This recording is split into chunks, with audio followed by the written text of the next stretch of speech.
জয় রাধে। আজকের পাঠ পঞ্চতত্ত্বাখ্যান নিরূপণ শ্রী চৈতন্য চরিতামৃত আদি লীলাখণ্ড শ্লোক 129।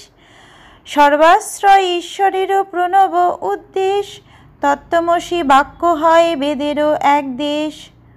প্রণব বা ওঙ্কার এর দ্বারা সমস্ত বৈদিক জ্ঞানের চরম লক্ষ্য পরমেশ্বর ভগবানকে বোঝানো হয়েছে, কিন্তু তত্ত্বমসি বাক্যে বেদের আংশিক অর্থ প্রকাশিত হয়েছে।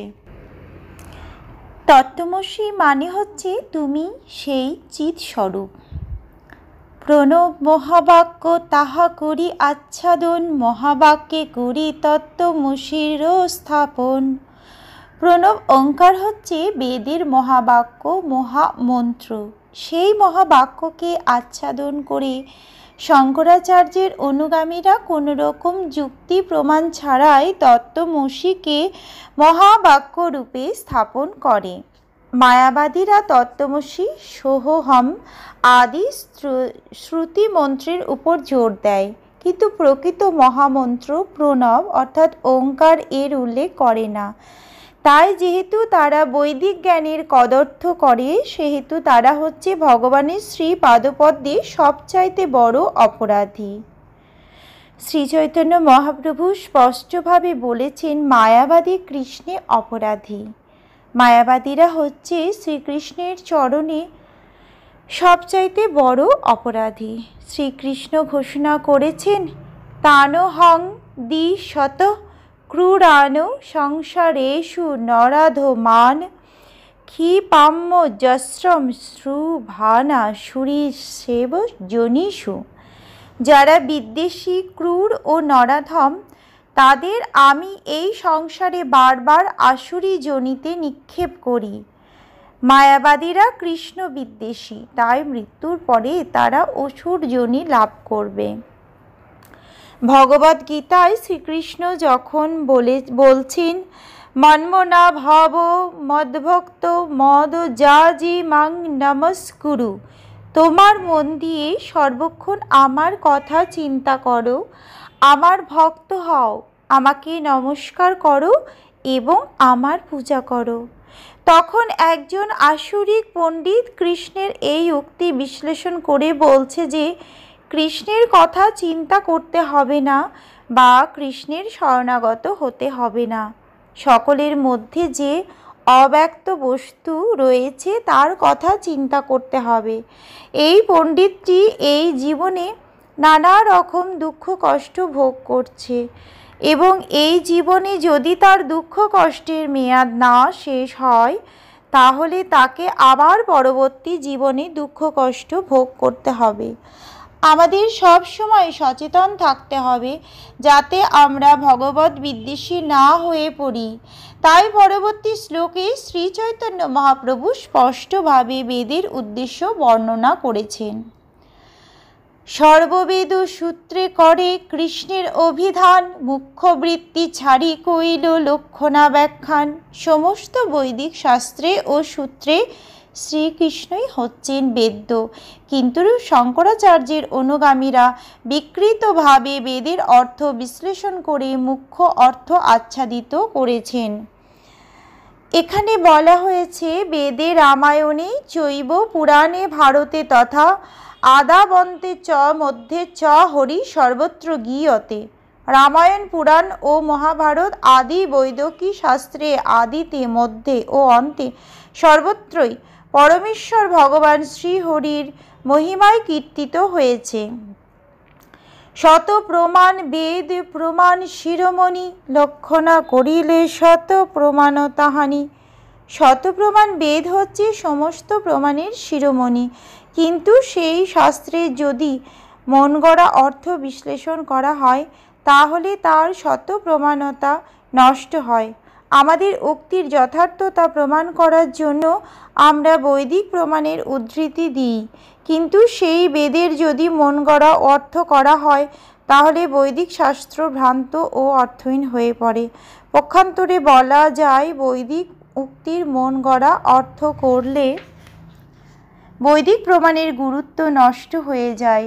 কেউ যখন বৈদিক শাস্ত্র থেকে উদ্ধৃতি দেয় তখন তা প্রামাণিক বলে স্বীকার করা হয়। সেই প্রামাণিকতা কিভাবে নিজের আয়ত্তাধীনে আনা যায়?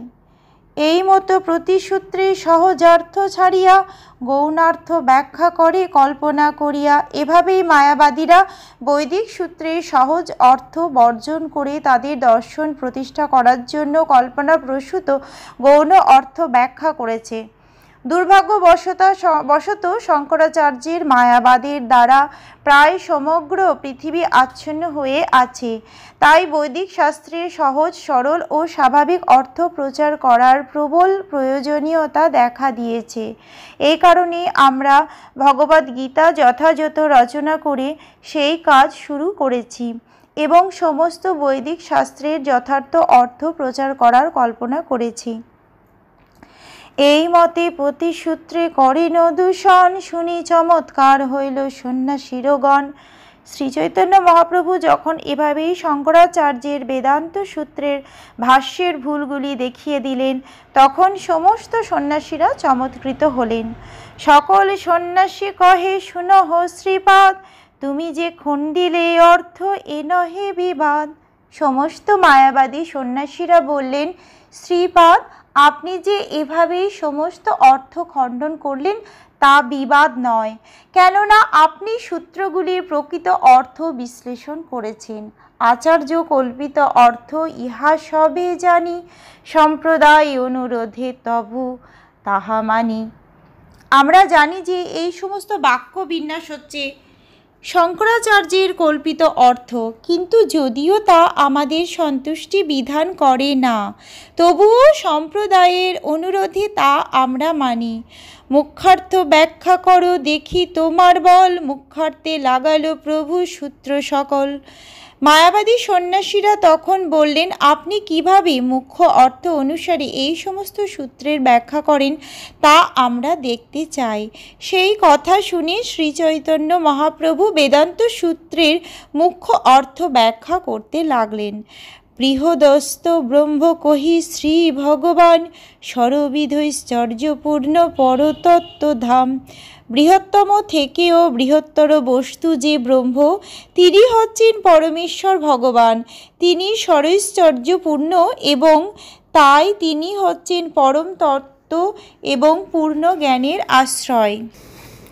শ্রীমদ্ ভাগবতে বলা হয়েছে যে তিনভাবে পরম তত্ত্বের উপলব্ধি হয়: নির্বিশেষ ব্রহ্ম, সর্বভূতস্থ পরমাত্মা এবং চরমে পরমেশ্বর ভগবান।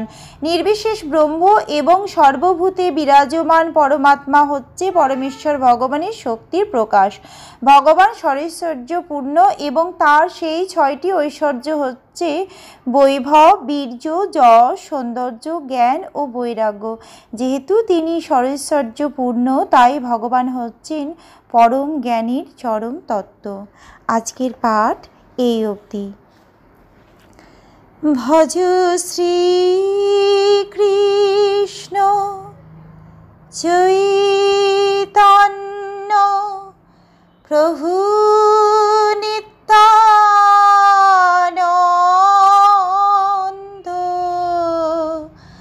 শ্রী অদ্বৈত গদাধর শ্রীবাসাদি গৌরী ভক্ত বৃন্দ।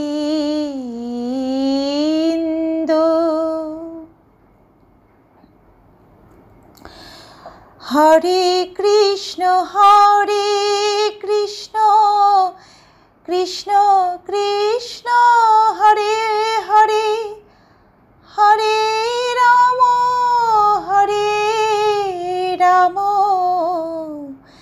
রাম রাম হরে হরে। জয় রাধে জয় রাধে, জয় রাধে